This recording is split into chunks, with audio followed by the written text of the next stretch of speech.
Each Saturday at this time, the National Broadcasting Company presents Morgan Beatty's War Telescope, a review of the war week and a forecast of possible developments to come. Morgan Beatty is NBC's veteran war reporter in the British capital. And so for his regular Saturday report, we take you now to London. This is Morgan Beatty looking at the 203rd week of war through the War Telescope. This was the week the Battle of Europe began, the military battle and the political struggle. Let's take each in turn. First, the military. The critical fight of the week, in all due respect to the efforts of our own forces in Sicily and in the air all over Europe, the most important development was the Russian offensive in the center of the long battle line. A glance at any map will reveal the strategic temptation in the center of the Russian line, in between the two key cities of Orel and Belgorod. There lies about 200 miles of railway line, at this moment the most coveted strip of railroad in the world. By holding that strip, with Kursk at its center, the Russians have prevented the Germans from working out a successful offensive plan of operations for this summer. There were, of course, many contributory complications for the Germans. Our mastery of the air in the south of Europe and across the Channel, the attack on Sicily, and so on. But the Germans needed that link in the railway system. With that in their hands, they'd have good communications up and down the line between Leningrad and the south, except for a few minor zones. On the other hand, the possession of the Orel-Belgorod stretch by the Russians has given them adequate north and south communications on a long enough front to make an offensive worthwhile in that area. And communication on any front in modern war is most important, and especially important on the Russian land front, where ordinary highways do not afford rapid supply. Military experts, the Germans attack first. Why not the Russians? Some military experts in Stockholm go so far as to suspect the Germans launched their big drive in the center of the Russian line in an effort to impress the Soviet army with new driving power, and in that way pave the way for an attractive deal with Stalin. Now, there's no longer any doubt but what the basic German strategy now is to separate the Allies.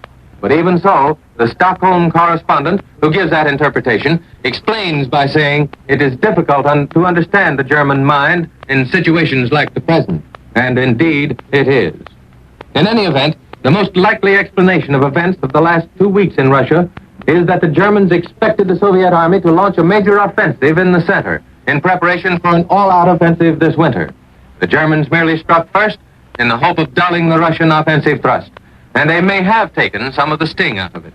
But what they gained in that direction, they've lost in prestige. But we'll refer to that loss of prestige later on.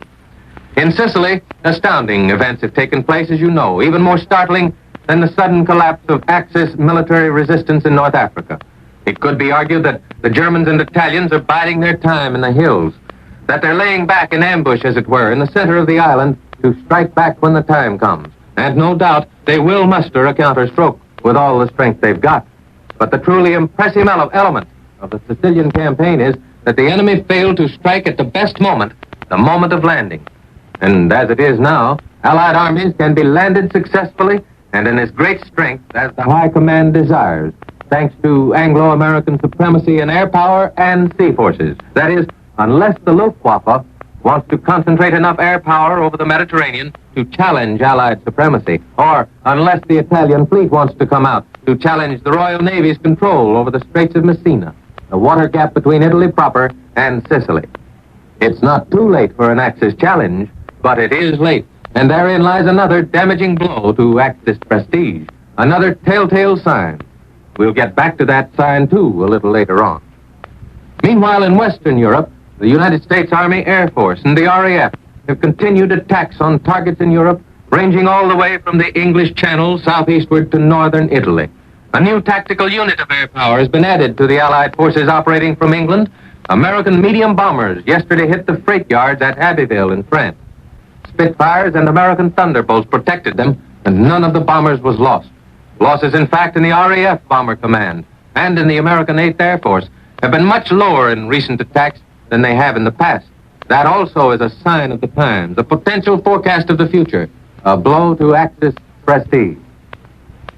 About that prestige, the Axis powers have made much of prestige in the past. They've made much of the initiative, the offensive, the invincibility of Axis troops and German military genius. Hitler, at one point, has gone so far as to refer to the military idiots, as he called our generals, ranged against the Axis. This was bombast intended primarily for Axis ears and for the timid in Allied countries. But it is true that the initiative, the offensive in warfare, is in itself a great weapon, a tremendous advantage. For the fellow on the defensive must always promise the day when he'll turn on the enemy with revitalized strength and smash him. And it's significant that Churchill and Roosevelt and Stalin all have used this promise repeatedly in the past. All of them have confessed frankly that the enemy has had the advantage, but that once Allied strength had been marshaled and geared into one gigantic engine of war, the enemy would be smashed. This week, after 202 weeks of war on this side of the world, the Allies have done just that. They have integrated their strategy. They have struck true offensive blows in Europe. Heretofore, every attack on our part has been an attack to push the enemy out of territory he had acquired by force of his own arms, so that even though we were occasionally on the offensive, and brilliantly so, we had not pushed the enemy back into his own backyard. But we're there now, and what do we find in that backyard? Alexander Clifford, writing for the combined British press, gives us partial answers when he tells the story of Allied conquest in a typical Sicilian village. After the Axis troops have been routed, gradually a few cowed people come out of buildings, and the Allied army commander persuades one of them to go fetch the mayor. And the mayor comes. Likely as not, he's a quiet, unshaven little man dressed in a shapeless ersatz suit. He comes bowing in, flashing his gold teeth in a sickly smile, and he agrees to help if he can.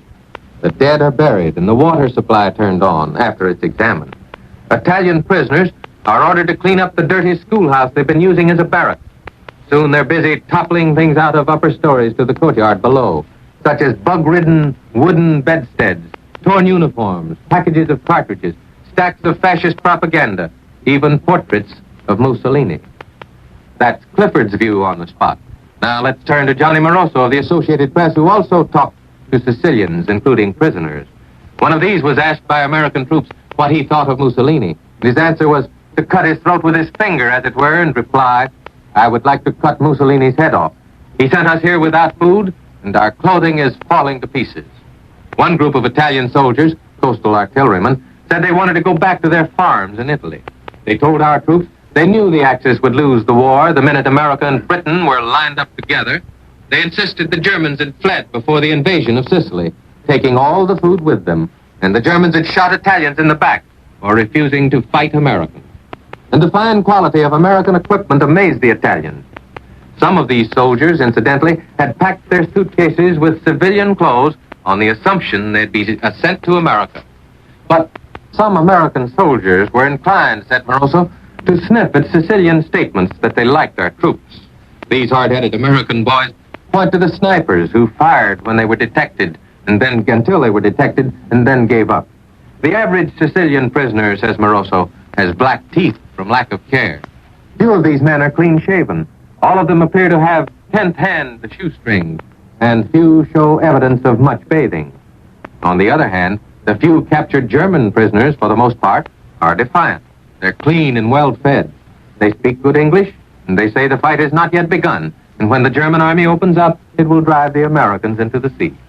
All of this information bears out, in general, our report to you of last Saturday, namely that the Italians hate the Germans, that there are signs of military inefficiency in the Italian army if they're given efficient military leadership.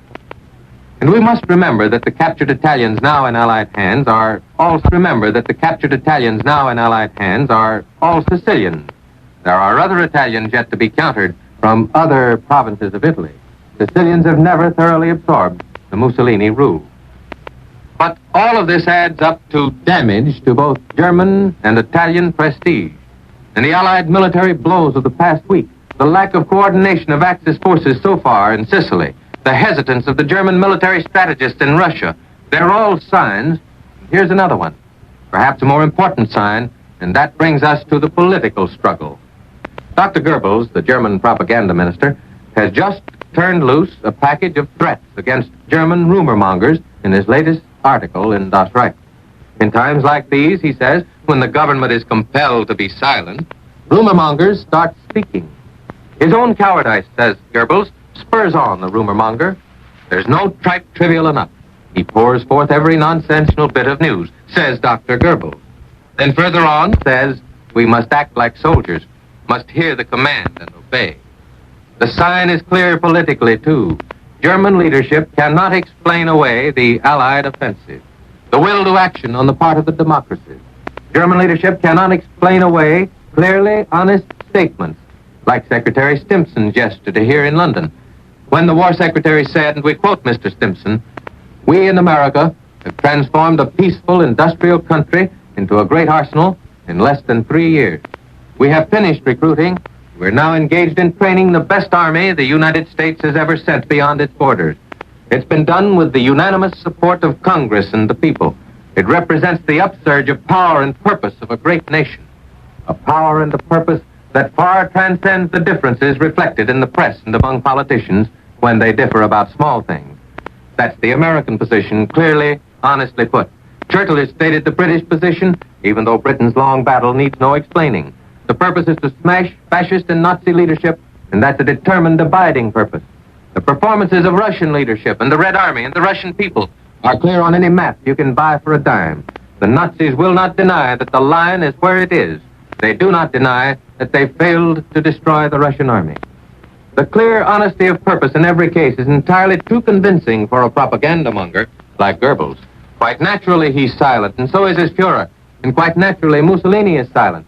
In the face of honest purpose and military offensive action, there is nothing to say. Lies repeated however many times won't save the situation. Now, let's not assume, as some people seem to assume, that our first steps on the offensive represent huge gains. They do not. The greatest gain in the Mediterranean is the coordination of land, sea, and air forces of two nations, Britain and America, under a single commander. That is almost as much of a miracle as the upsurge of power in the United States.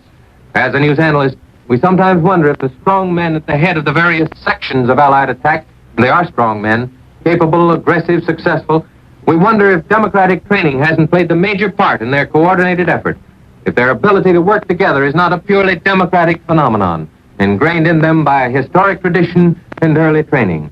In any event, we do have something of a miracle in coordination, whereas at this moment, the Axis has exactly the reverse. And propaganda won't fill the void. It won't answer the questioning minds of the German and Italian people. And just because we are on the offensive, there's no need to blind ourselves to the difficulties, political difficulties and differences in our own camp. Difficult problems do exist. There's a Russian-Polish difficulty, the double leadership in the French committee, Giraud and de Gaulle. There are great internal problems in all the nations involved. But we are honestly threshing out our problems. They're exposed to all of us in headlines and in radio broadcasts every day. But to borrow from Mr. Stimson, the upsurge of power in our nations is unmistakable. Behind our offensive success, buttressing our advantage, lies honesty of purpose. Not a single one of the big four, Russia, China, Britain, and the United States, not a one had aggressive designs on any other nations before war began, and not a one has any aggressive designs now. No conquest of territories or peoples was or is planned. Nothing could reflect that honesty of purpose better than the Roosevelt-Churchill message to the Italian people. It's extremely difficult that this message, once again, significant rather, reminds Italians in the world that the sole hope for Italy's survival lies in honorable capitulation. Now this is Morgan Beatty saying so long until next Saturday. You have been listening to War Telescope, a weekly report on the war as seen from London by Morgan Beatty, NBC's veteran war observer in the British capital. Mr. Beatty is presented every Saturday at this same time, so you're all invited to tune in again a week from now. This program has come to you from London and New York. This is the National Broadcasting Company.